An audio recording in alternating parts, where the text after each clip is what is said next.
Biden hints at risky policy shift on Taiwan. Blinken to host Blue Pacific countries meeting. United Arab Emirates to launch first lunar rover. South Korea requests Interpol's help. Stolen Grand Theft Auto footage leaked. Storm leaves Puerto Rico in the dark. Intense conversations can align brain patterns. Protests flare across Iran in violent unrest.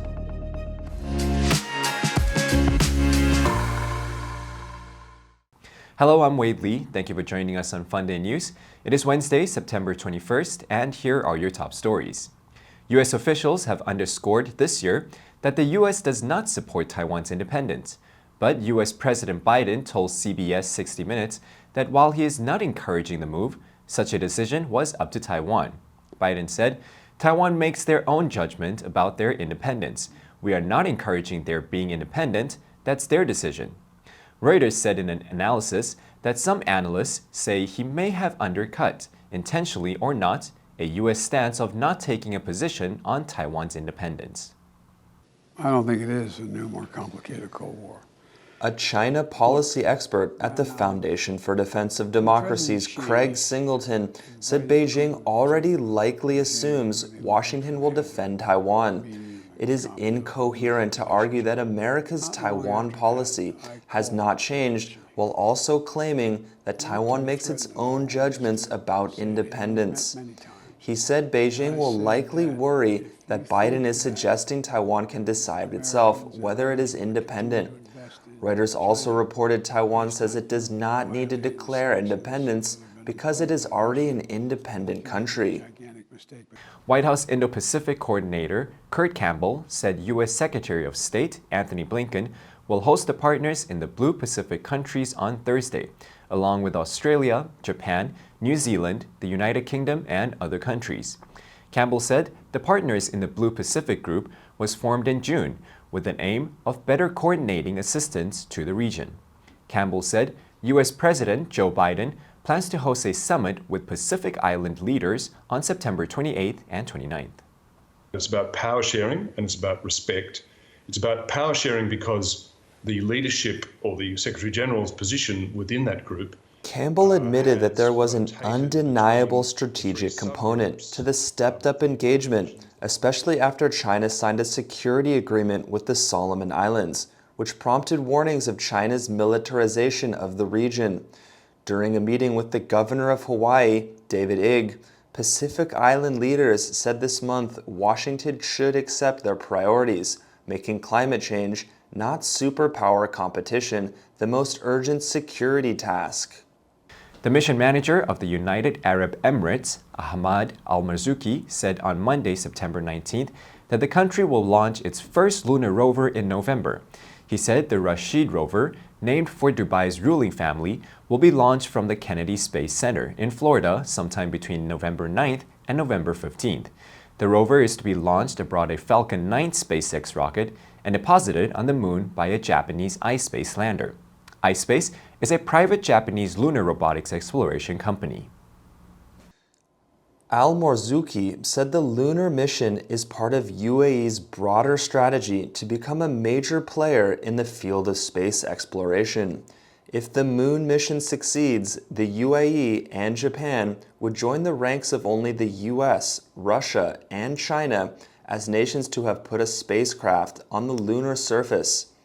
The media reported that the UAE partnered with Japan's Mitsubishi Heavy Industries to launch an Emirati satellite orbiting Mars to study the red planet's atmosphere, which already swung into Mars's orbit in February 2021. South Korean prosecutors have asked Interpol to issue a fugitive alert for Do Kwon, the founder of Terraform Labs, as they investigate a $40 billion crash of the firm's cryptocurrency that devastated retail investors around the world. The Seoul Southern District Prosecutor's Office asked Interpol on Monday to circulate the red notice for Do Kwon across the agency's 195 member nations to find and apprehend him. A South Korean court recently issued an arrest warrant for Kwon and 5 other people connected to Terraform Labs. The media reported Terraform Labs' digital currencies, Terra USD, was designed as a stable coin.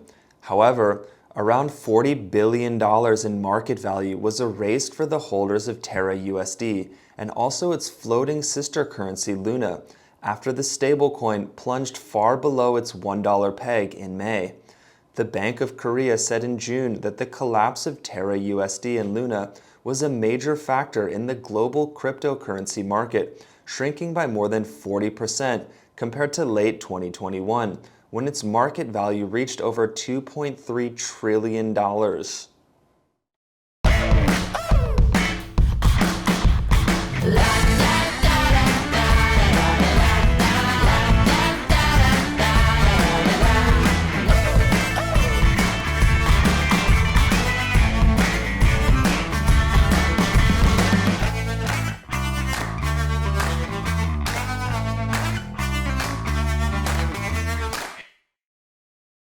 Video game producer Rockstar Games said on Monday that early development footage for the next version of its popular title Grand Theft Auto was stolen in the hack of its network. On Sunday, someone claimed to be the hacker, posting on Telegram leaked 90 video clips from the theft online and claimed also to have source code, which they were seeking to sell for a minimum of $10,000. According to its reporters, the Associated Press confirmed the authenticity by downloading and viewing the development footage. The AP said the hacker also claimed to have been involved in the recent hack of Uber, but provided no evidence.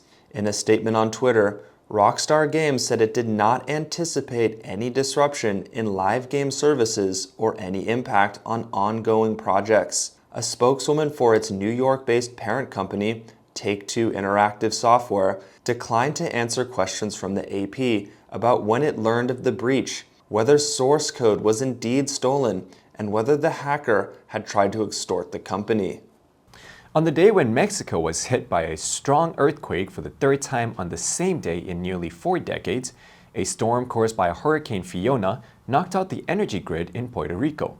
Widespread flooding and heavy rains swept across the country on Monday, 5 years after Hurricane Maria inflicted more damage on Puerto Rico than any other disaster in recent history.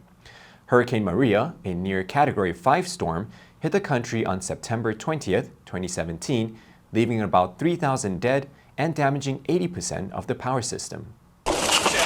Puerto Rico once again in the crosshairs. Category 1 Hurricane Fiona has brought... The New York Times reported that Hurricane Fiona, with far less ferocious winds, produced heavy rainfall on Sunday and Monday, more than 30 inches in some areas in southern Puerto Rico and its central mountainous region.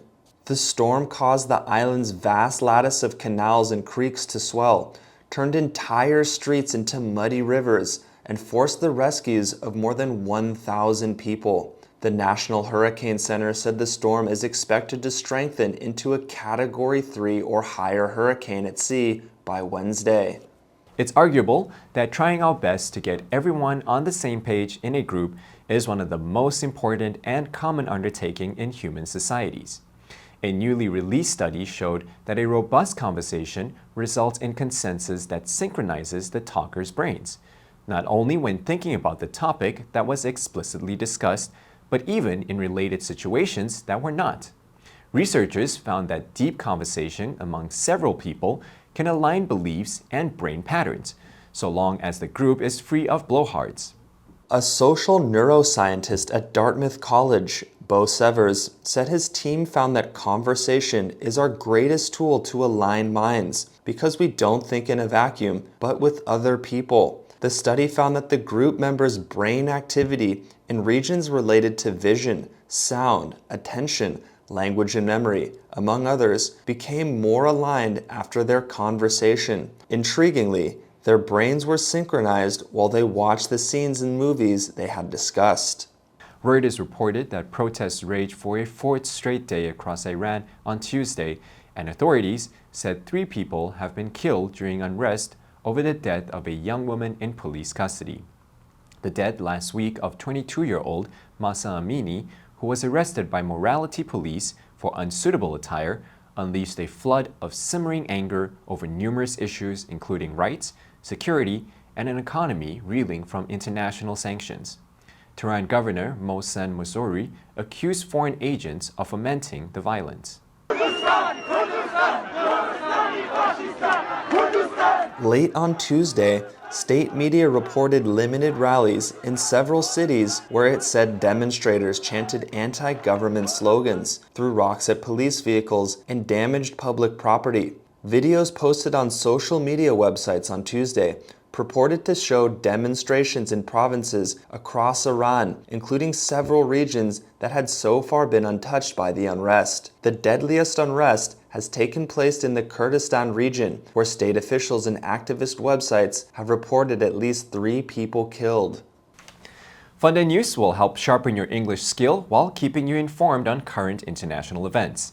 Tune in to other FUNDAY programs to learn more about the world's most important topics in English. Click the link below now to join FUNDAY for free. I'm Wadley, your host, and I will see you next time.